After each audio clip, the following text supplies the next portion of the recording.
నమస్తే. ఇన్నాళ్ళు నన్ను సపోర్ట్ చేస్తూ, ఎంకరేజ్ చేస్తూ మీ ప్రేమని నాకు అందిస్తున్న ప్రతి ఒక్కరికి కృతజ్ఞతలు. అలాగే ఈ వీడియో కూడా ఖచ్చితంగా మీకు ఉపయోగపడుతుంది. లైక్, షేర్ అండ్ సబ్స్క్రైబ్ చేసి మీ సపోర్ట్‌ని నాకు అందించండి. అలాగే ఈ వీడియో పట్ల మీకున్న అభిప్రాయాన్ని కామెంట్ సెక్షన్‌లో కామెంట్ చేసి తెలియజేయండి. ఇప్పుడు వీడియోని చూద్దాం. నమస్తే, వెల్కమ్ టు అవర్ ఛానల్. నేను పద్మిని. ప్రస్తుతంతో పాటు ప్రముఖ ఆధ్యాత్మికవేత్త, ఆస్ట్రోన్యూమరాలజిస్ట్, వేదిక్ వాస్తు స్పెషలిస్ట్, శ్రీ విద్య మరియు హనుమత్ ఉపాసకులు బ్రహ్మశ్రీ డాక్టర్ సిస్లా జయశంకర్ గారు మనతో పాటు ఉన్నారు. మాట్లాడదాం. సార్ నమస్తే. సార్ ఆయుష్మతి భవ. ఓం నమో వెంకటేశాయ. సార్, అక్టోబర్ 2వ తారీఖు మహాలయ అమావాస్య, పితృపక్షాలలో అత్యంత శ్రేష్టమైనటువంటి రోజు ఖచ్చితంగా. ఎందుకంటే ఎటువంటి పరిస్థితుల్లో ఆ మహాలయ అమావాస్యని వినియోగించుకోవాలి పితృదేవతల అనుగ్రహం కోసం అనే చెప్తూనే ఉంటారు. ఈ తిథి ఆ తిథి అనేది పక్కన పెట్టేసి అమావాస్య రోజు మాత్రం ఎవరికైనా చక్కగా మీరు తర్పణాది కార్యక్రమాలు లేకపోతే శ్రార్థాది కార్యక్రమాలు చేసుకోవచ్చు అని చెప్తుంటారు. అయితే ప్రస్తావన దీని గురించే ఉండాలి, కానీ ఇంకొక ప్రస్తావన కూడా చేస్తున్నాను. ఎందుకంటే మళ్ళీ ఒక తమాషా స్టార్ట్ అవుతుందేమో సోషల్ మీడియాలో అన్న భయం రీత్యా. ఏంటి అంటే సూర్యగ్రహణం ఏర్పడబోతోంది. సూర్యగ్రహణం, వలయాకార సూర్యగ్రహణం ఏర్పడబోతోంది. ఎక్కడెక్కడ కనబడుతోంది, మనకుందా, మనకి లేదా, ఇటువంటి ప్రశ్నలు. మొన్న కూడా పాక్షిక చంద్రగ్రహణం ఏదైతే జరిగిందో లేదు లేదు లేదు అని పళ్ళు నాలుకలు అంటుకుపోయేలాగా చెప్పినప్పటికీ మీలాంటి పండితులకి బోల్డ్ అంతమంది ఫోన్లు చేసి ఏమండి గ్రహణం అంటున్నారు, ఏంటి ఏం చేయమంటారు అని భయపడినటువంటి దాఖలాలు ఉన్నాయి, భయపెట్టిన దాఖలాలు కూడా ఉన్నాయి. సో ఇప్పుడు కూడా అలాంటిది ఏమైనా ఉంటుందేమో కాస్త ముందుగానే అడగడం జరుగుతోంది. ఒక్కసారి మీ వివరణ సార్. ఈ మహాలయ పక్షాల్లో కేవలం మన పితృదేవతల గురించి మనం ఆలోచించి పితృదేవతల ప్రీత్యర్థం వాళ్ళకి ఉత్తమ గతులు లభించడానికి మనం దీన్ని వినియోగించుకోవాలి. పితృదేవతలు అంటే మన ఇంట్లో ఉన్న పెద్దలు, మన సంబంధీకులు, మన బంధువులు, రక్త సంబంధీకులు, తండ్రి, తాత, ముత్తాత, బాబాయిలు, పెద్దనాన్నలు, మేనమావలు, మేనమావ భార్యలు, పెద్దమ్మలు, వీళ్ళందరూ కూడా మన వంశంలో ఉన్న పితృదేవతల కింద వస్తారు. వీళ్ళందరికీ కూడా ధర్మశాస్త్రం ఏం చెప్తుందంటే అందరికీ తర్పణం ఇమ్మంటుంది, ప్రతిరోజు ఇమ్మంటుంది. కానీ ఈ 15 రోజులు కాదు, అసలు జనరల్ గానే ప్రతిరోజు మాధ్యాహ్నిక సంధ్యావందనం అయిన తర్వాత అపరాహ్న కాలంలో పితృదేవతలకు తర్పణం ఇవ్వడం అనేది ఇవాళకి చాలా మంది శ్రోత్రియంగా బతికే వాళ్ళు, ఆచార వ్యవహారాలతో బతికే వాళ్ళు చేస్తుంటారు. ప్రతిరోజు తిల తర్పణం అక్కర్లేదు, ఉదకంతోనే ఓన్లీ నీళ్లతోనే తర్పణం. తిల తర్పణం ప్రతి అమావాస్యకి చేస్తారు. సో ప్రతిరోజు చెయ్యాలి. చేయడం ద్వారా అది పితృలోకంలో పితృవులకి, పితృదేవుళ్ళకి అది వాళ్ళ అకౌంట్లో యాడ్ అయ్యి వాళ్ళు అసంతృప్తిగా లేకుండా ఊర్ధ్వలోకాలకి తర్వాత ఉత్తమ గతుల్ని పొందడానికి ఉపయోగపడుతుంది. తద్వారా వారి ఆశీర్వాదం, మీకు భగవంతుడి ఆశీర్వాదంతో పాటు మీకు కూడా ఆశీర్వాదం లభించి వంశం వృద్ధి పొందుతుంది. సరే, సంవత్సరం అంతా ప్రతిరోజు చేయలేని వాళ్ళు ప్రతి సంవత్సరం వాళ్ళు మరణించిన తిథి రోజు మనం శ్రాద్ధ కర్మ అనేది చేస్తుంటాం. శ్రాద్ధ కర్మని నిర్వర్తించాలి. చాలా మందికి వచ్చే డౌట్ ఏంటంటే మేము ఆ శ్రాద్ధ కర్మ చేస్తున్నామంటే అయినా కూడా ఇది చేయాలా అని అడుగుతారు. కంపల్సరీ చెయ్యాలి అనేది చెప్తున్నాం ఇక్కడ మనం. కంపల్సరీ చెయ్యాలి, ఈ మహాలయంలో చెయ్యాలి. లేదా మహాలయంలో చేస్తే సరిపోతుందా, తిథి రోజు అక్కర్లేదా అని అడుగుతారు. అది కూడా పనికిరాదు, తిథి రోజు కూడా చెయ్యాలి కంపల్సరీ. లేదండి మాకు ఈ రోజుల్లో ఎక్కడ కుదురుతుంది అంటే దానికి ఎవరు సమాధానం చెప్పలేరు. జరుగుతున్న పరిస్థితులను మనం గమనిస్తున్నాం. అర్ధాయుష్ మరణాలని చూస్తున్నాం. ఏ ఇంట్లో అయితే మగపిల్లలు జీవితంలో వృద్ధి పొంది పిల్లా పాపలతో సంతోషంగా వంశము వృద్ధి పొందట్లేదో ఆ ఇంట్లో పితృదేవతలకి కార్యక్రమాలు సరిగ్గా జరగలేదని మనం అర్థం చేసుకోవచ్చు. ఇకనైనా కళ్ళు తెరిచి, అంటే ఎవరో జ్యోతిష్యులు చెప్పి మీకు పితృదోషం ఉంది, మీకు పితృదేవతల శాపం ఉంది అని చెప్పి పీకల మీద కత్తిపెట్టి భయపడతాయి. కానీ ఇంగ్లీష్లో ఒక సామెత ఉంది, if you are not discipline someone will come you and put you in discipline. అంటే నువ్వు డిసిప్లిన్డ్ కాకపోతే ఎవరో ఒకడు బెత్తం పట్టుకొని వచ్చి నిన్ను డిసిప్లిన్ లో పెడతారు. సో ఎవరికి వాళ్ళు మీ పితృదేవతల యొక్క అనుగ్రహాన్ని కోరుతూ మీ కర్తవ్యాన్ని మీరు నిర్వర్తించడం ద్వారా మీ వంశం వృద్ధి పొందుతుంది.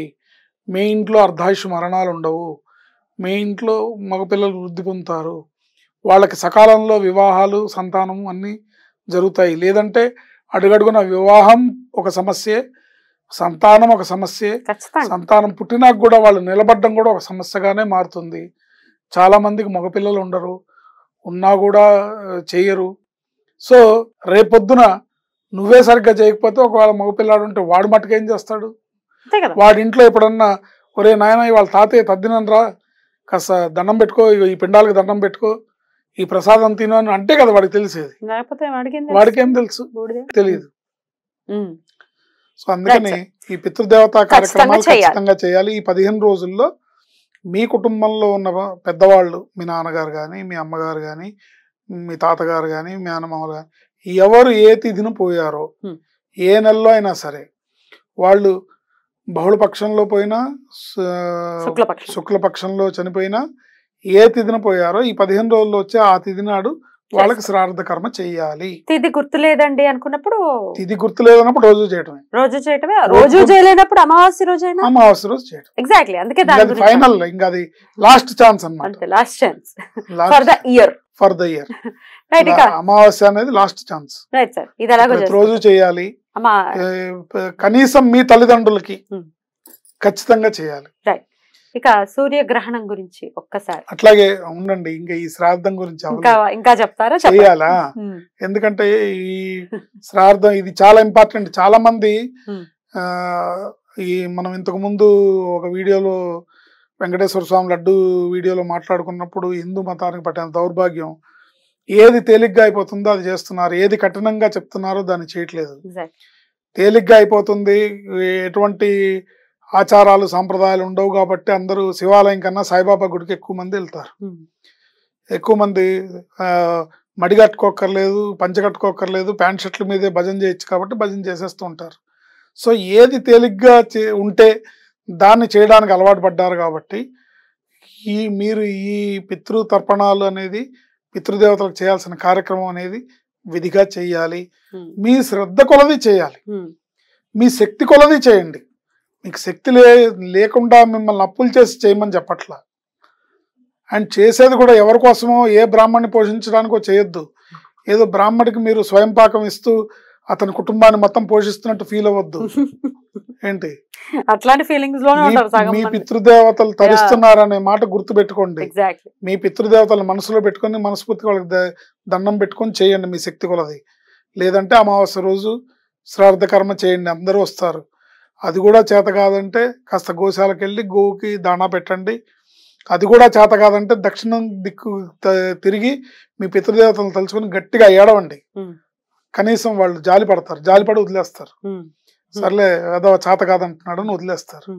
ఇది ఏది చేయకుండా నెగ్లిజెన్స్ తో మటుకు ఉండి నిర్లక్ష్య ధోరణితో ఉంటే మటుకు దాని తాలూకా ఎఫెక్ట్ అనేది కుటుంబం అనుభవించాల్సి వస్తుంది.